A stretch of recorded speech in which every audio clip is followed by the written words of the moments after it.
What do you think you were really doing in Panama? I was drinking. People died. Innocent people. Who do you think robbed you? I don't know.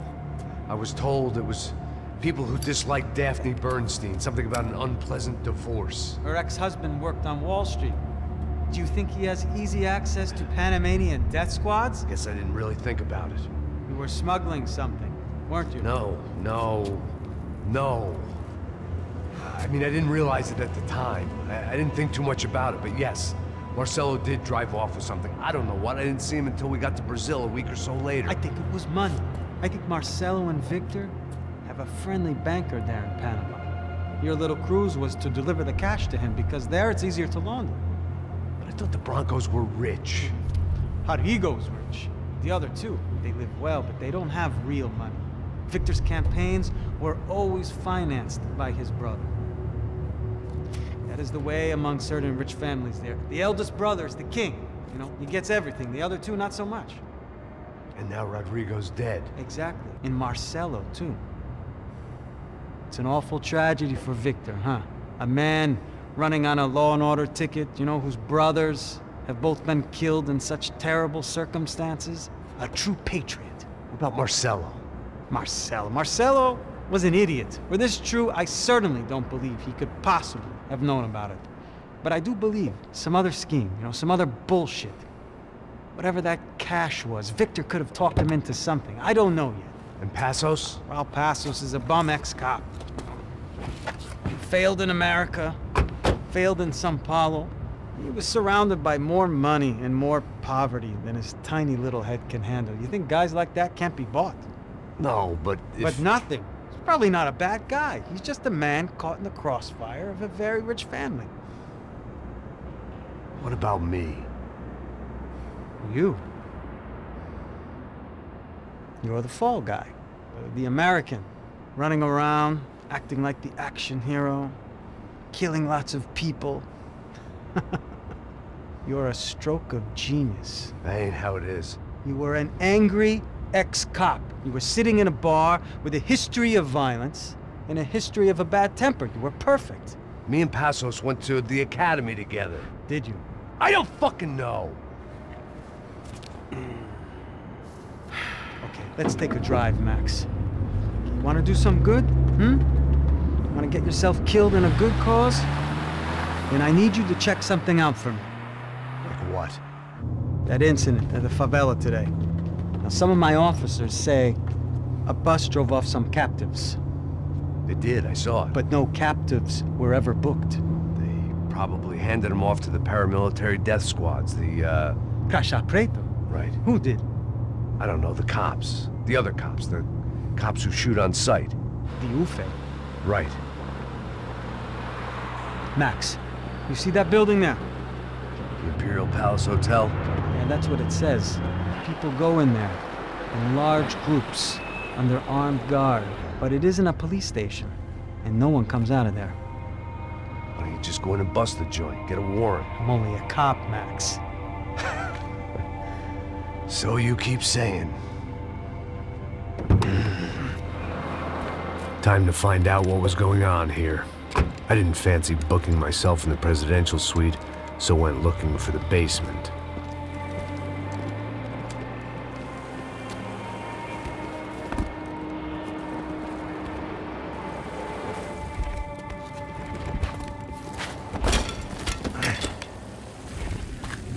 I wasn't too excited about the acoustics in this place. A couple of gunshots would sound like I'd walked in here with a goddamn marching band.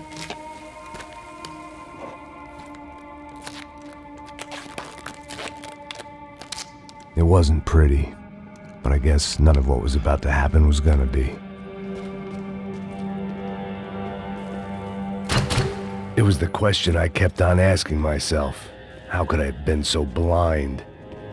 I was convinced the Broncos had gotten the wrong man for the job, but maybe De Silva was right. I was the stooge. The bad joke everybody got but me.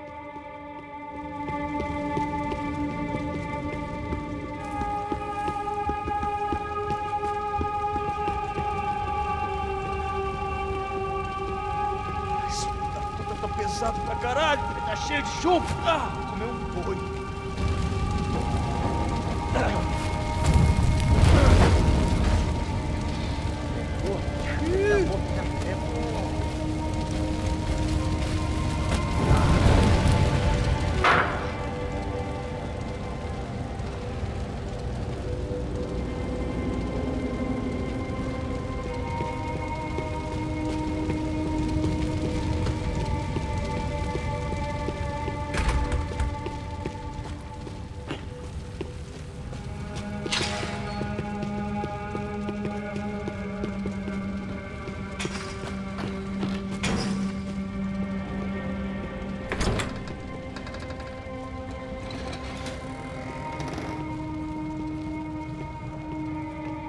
The Imperial Palace Hotel was a 5-star bona fide shithole.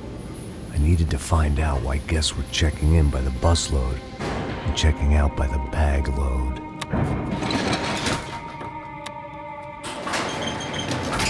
Maybe the service would be better upstairs.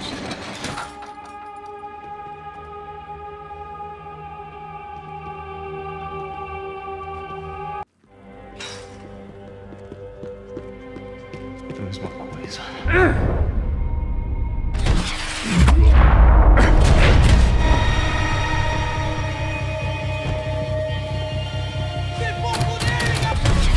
Seu filho da puta!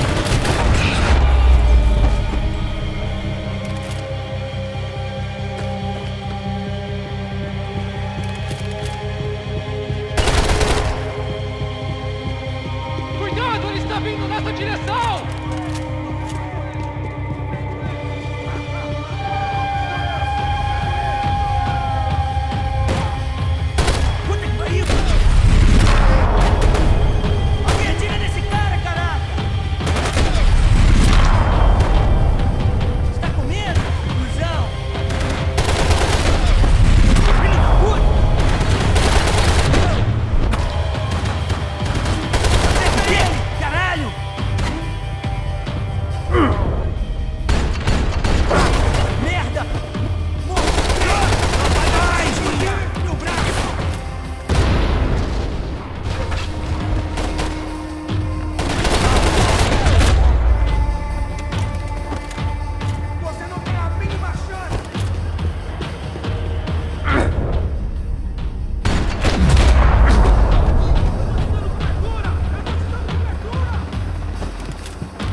I knew this thing was bigger than me.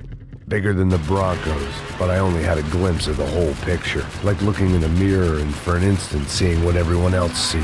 A bad caricature of a better man.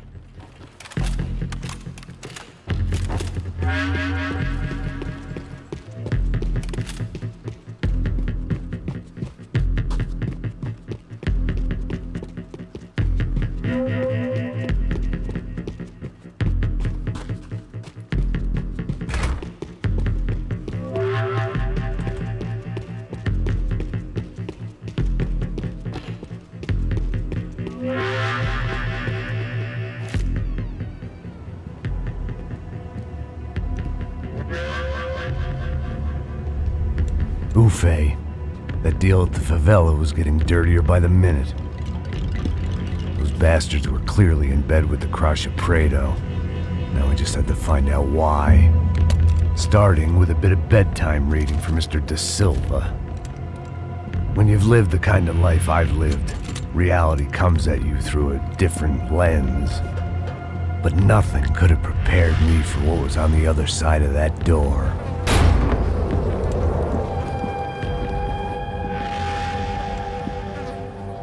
I had to get those poor bastards out of there. Get him out of here. Go. Go. Wait. I said get... Serrano. Serrano. He looked pathetic. A man defeated.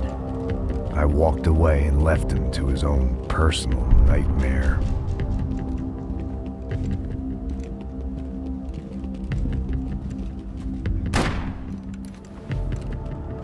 Whatever hell this was Da Silva had sent me into, I knew I had to put an end to it.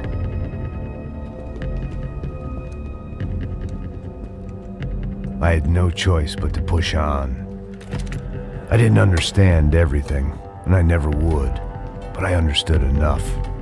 Sometimes a complicated problem is best tackled with a simple solution.